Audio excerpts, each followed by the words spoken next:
What's up everyone, and today I'm bringing a deck profile on my Solfachord. Now Solfachord is a very interesting deck, and I actually got some support this year with the, obviously the Coolia. There was one other card, but it's not really that good. But thanks to this card, this deck is actually a lot better now. And I've really been trying to work on this deck and make it much more consistent, and I've actually found a way. So without further ado, let's get right into it. First up, I run 3 Cutia. Cutia, when it is normal special summoned, you can add 1 Solfachord Pendulum monster from your deck to your hand. And while you have an even Pendulum skill in your Pendulum zone, Solfachord Pendulum monsters you control can attack equal to 100 times their own Pendulum scale. So it gives your monsters a little bit of attack boost. But the main thing is the Searcher, which is very important. So Cutia is your starter more or less. You want to always have this, and even if you have multiple in your hand, that's also still very good, because you want both for the scale 8. You also see this, but as the monster levels get higher, their Pendulum scales are going down. So like the lowest level is the highest scale, and the highest scale is the lowest level. Also run 3 copies of the Dreamia. Dreamia, if you control a Pendulum, if you control a Solfachord card in your Pendulum zone, you can spell summon this card from your hand. So it's really good having 3 of this, and if you have both Dreamia and the Cutia, that's basically going to get into your plays mostly, because you can normal the Cutia for the effect to add, and then you can summon the Dreamia, and off the Cutia you'll probably add the Coolia, and then go into the Omni Pendulum and grab another Cutia, and then you can just Pendulum summon. Also run 1 Elitia. This one we don't really use all that often. In fact, it's even cuttable. More or less because its effect is nice situationally. If this card's normal special summon, you can target one spell trap opponent controls, return to the hand. I mostly use it as a small roll target. Next, I run 3 Fancia.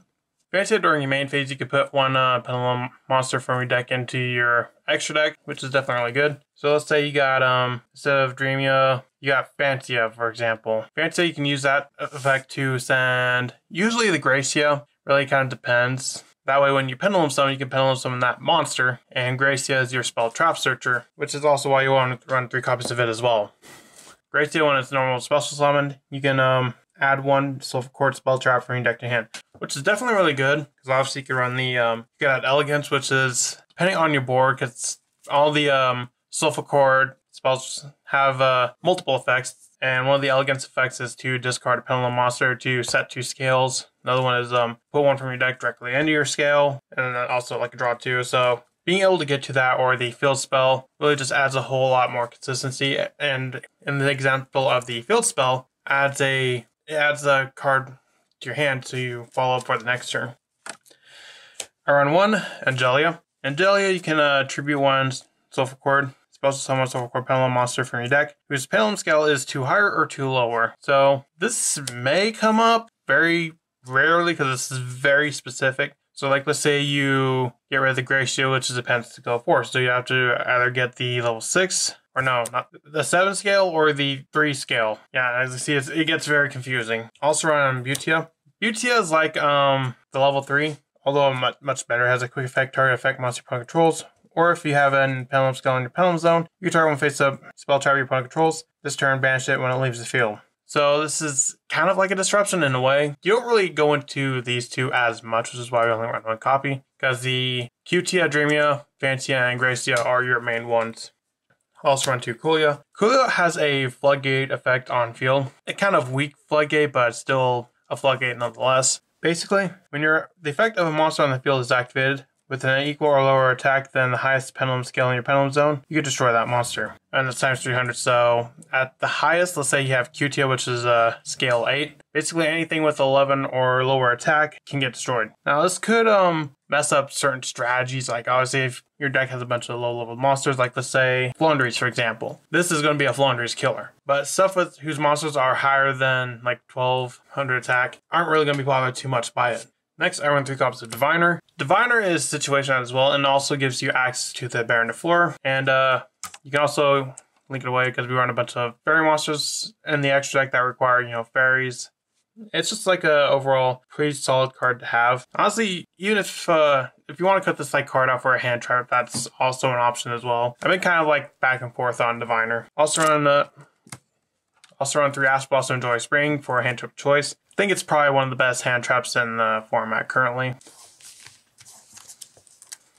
Moving on to spells, I run 3 of the previously mentioned Elegance. Elegance has 3 effects. You can activate one of them. One is place Solfachord Pendulum monster from your deck to your Pendulum zone. One is add 1 Solfachord Pendulum monster from your hand to your extra deck. Then place 2 Solfachord Pendulum monsters, 1 odd and 1 even, into your Pendulum zones. And the second is add 2 cards, 1 odd and 1 even, to your Pendulum, from your Pendulum Skull to your Pendulum zone. From your Pendulum zones to your extra deck, face up, then draw 2 cards. So it's draw power. Honestly, this card's just all around insane. It's a starter, it's an extender, and it's draw power all in once, making it really good.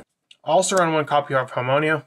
I see a lot of people run 3 copies, 2 copies of it, which I don't really think is the correct amount. I think 1 is correct because, honestly, Harmonia is only good situationally. And most oftentimes I just grab it off the Gracia, because the really only good effect for Harmonia is the first one, to add 1 face-up Pendulum monster from your extra deck to your hand. Like, let's say you have a QT on one of the monster, but you need that QT as a scale as well. You can normally summon the QT, and let's say you have Dreamia, you can special that, link it away, use this to get the QT back to your hand so you can then pen the scale. Also run Prosperity, for consistency, because we don't really use a whole lot of our extra deck. I'd say outside of Beyond the Pendulum, Kulia, IP, Avermax, and maybe Access Code, we don't really use a whole much. But Avermax is definitely very important, which we'll get to when we get to the extra deck. Small World, also good for consistency.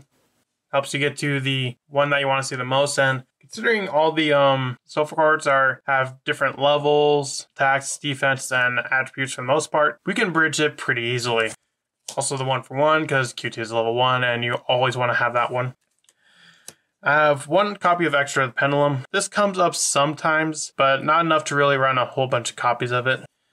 As well as the 1 Call by the Grave, because you really don't want to get hand trapped. Like, if, let's say, they Ash Beyond the Pendulum, for example, your plays are going to become very, very weak after that, if that happens. Moving on to traps, I run 1 Musica. Now, you can activate one of these effects based on the Pendulum scales of the Pendulum monsters you control.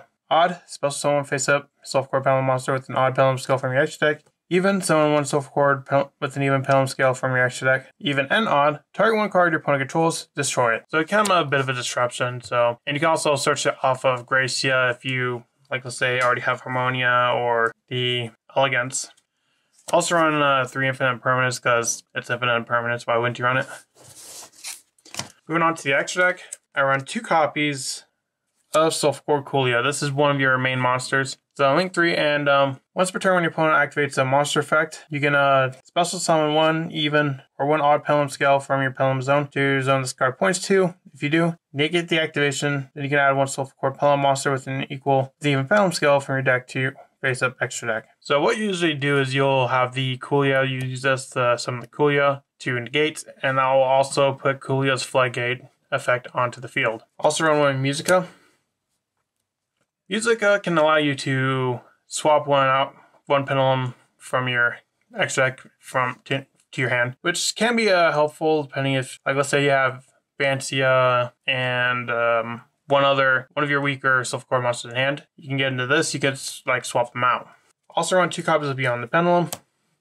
Second one is good for time, but obviously, Beyond the Pendulum is just really good, being able to add 1 Pendulum monster from your deck to your hand. Well, it does have the downside that unless you Pendulum summon after this effect resolves, you cannot activate monster effects or Pendulum effects, which is a bit unfortunate, but in this build, that's not really too much of a downside because most of the times I'll have 1 scale, like I'll have either QT or the Kulia, go into this, get the other copy, and then I can Pendulum summon.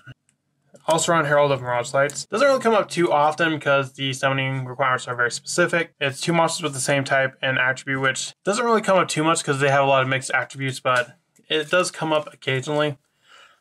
I also got Protector of the Agent's Moon.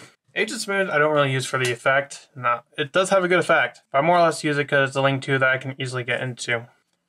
I also run IP Masquerena. IP Masquerena is very important. I'd say it's absolutely mandatory because most of the times the end board that we're going to make is the Night Crusade Avermax. Also on Nightmare Unicorn. Now for the Avermax, what we do is we usually on our turn we go into the Kulia and the IP Masquerena. So on our opponent's turn, I can use the effect of Kulia to negate. Then I'll use IP to go into Night Crusade Avermax, which basically makes it untargetable and undestroyable. So you need like something like a non-target banish, which I can't think of any of those that do that on the top of my head because those are very rare. So most decks, they're just not going to have a way to get through Avermax, and it can also, whenever it's attacked, it can increase its attack. So getting over it itself is also very hard. Also want access code to close games out. Appaloosa comes up sometimes, but not most of the times. Underworld Goddess, another, solid link. As well as the Baron de Fleur, and an Elder Antinotas for the Diviner. Now let me know what you think of this deck. Think it's a pretty good deck? Let me know in the comments, and I'll see you in the next video I make. Bye.